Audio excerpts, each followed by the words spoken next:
Oh boy, PC Gamer did a whoopsie, but their losses are gained because we get to join them with the big guys and cover all of the new news that dropped from Sea of Thieves since the embargo has dropped today. Let's talk about the Kraken becoming a pirate legend, the Pirate Legends Keep, ghosts, new customization, endgame content, and more right after the drop. So what's up everybody, how's it going? Legundo here, welcome back, and we have some awesome Sea of Thieves news for you all. The embargo dropped on the press coverage for Sea of Thieves today, meaning you're going to see a ton of articles on a ton of different websites covering pretty much the same information depending on which angle they approach it from. PC Gamer did a whoopsie though and published their article last night, probably as they were preparing for today's morning release, which means a bunch of very vigilant pirates saw the article, immediately cached it, and the news is everywhere. So let's break it down, talk about what they're talking about, and give you my thoughts on everything, because we all know video game journalists and another argument. First up, it looks like becoming a pirate legend, that phrase that has been very consistently present in all of Rare's marketing material for Sea of Thieves, actually has a meaning. We called this, back when we broke down the progression video, that phrase was too repeated and too much of a period at the end of a sentence to just be nothing. Becoming a pirate legend is the game's concept of endgame activity. Becoming a legend gives you access to a special area on the map hidden behind a waterfall somewhere that was actually even in the closed beta, but nobody could become a legend, so you couldn't have figured it out. That is legends only. That's a special ghosts sort of area tavern where the ghosts are other legends inhabited from the alpha, the closed beta, and before. Special quest givers with special legendary quests that give you high-end loot, the highest tier in the game, super rare customization items, being able to dress yourself up like a skeleton, like a ghost, like all sorts of other cool things, and legendary ship customization options. Basically, you're Batman. They say that when you sail your legendary ship out from under this waterfall, it's a very Batman-like entrance into the world. So you become Batman, you become Pirate Legend, and you become something to fear on the high seas. Rare says becoming a legend can take a few weeks of normal play, so it doesn't seem like it's just straightforwardly grinding each different merchant alliance or the Order of Souls or the Gold Hoarders and getting them all up to max level. There's probably other criteria and other things that need to be accomplished as well. Plus, they're very rarely going to just be on one straight beeline of a thing in Sea of Thieves when it comes to the full game. There's just enough to do in the emergent sort of aspect of it, so I can see it taking its time, but I wouldn't be surprised if people speed run their way to legend within a week or two, especially some of the high profile streamers who are just trying to blow through all of the content. They did say legends are going to become celebrities in the community. And while I think actual like internet celebrities, the aforementioned streamers who blow through it, are definitely going to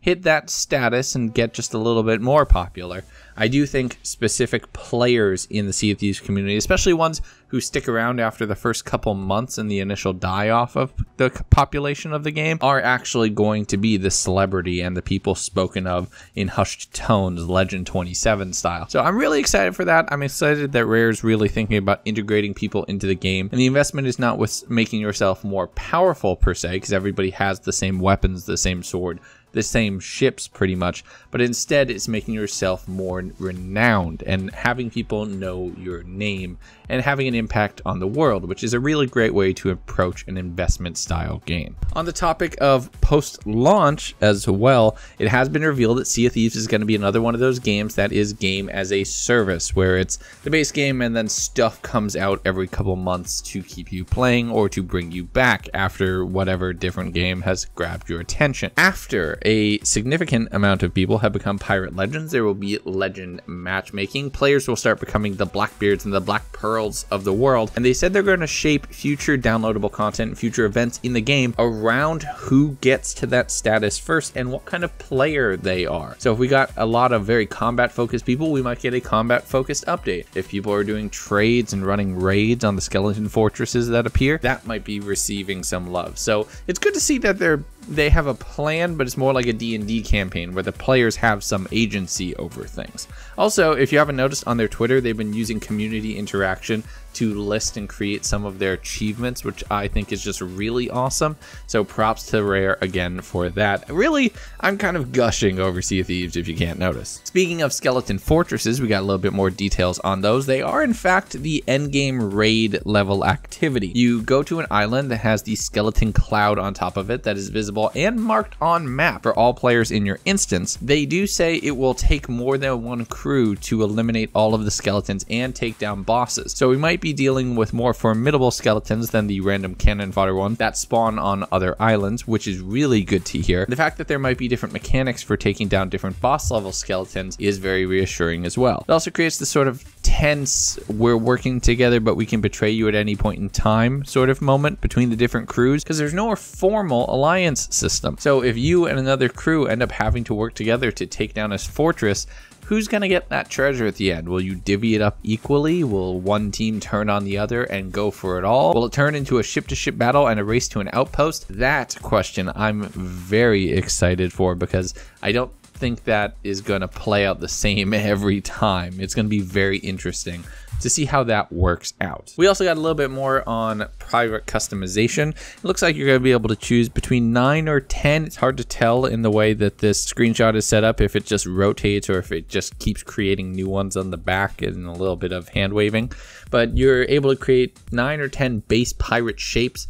But from then, things we already know from previous data mines and other leaks is that you are going to be fully customizable from that base model. So it's basically pick a base model and then customize to hell your pirate to your own liking. So it might look very shallow from the screenshot. I hope it's not, and I hope the things that we've seen but not officially had confirmed are going to be in the game and going to be in the game to the degree I'm hoping. So we're going to be able to do a lot of different breakdowns and a lot of different customizations, and hopefully on the fly as well from the sound of it. So you're going to be able to make your pirate look different depending on your mood. But the biggest thing that we saw in this news release was some concrete details on the Kraken. Now, the Kraken has long been speculated in the game with different hints of cave paintings, all the way back to the 2016 trailer for Sea of Thieves, which had some not so subtle hints toward a Kraken on the high seas.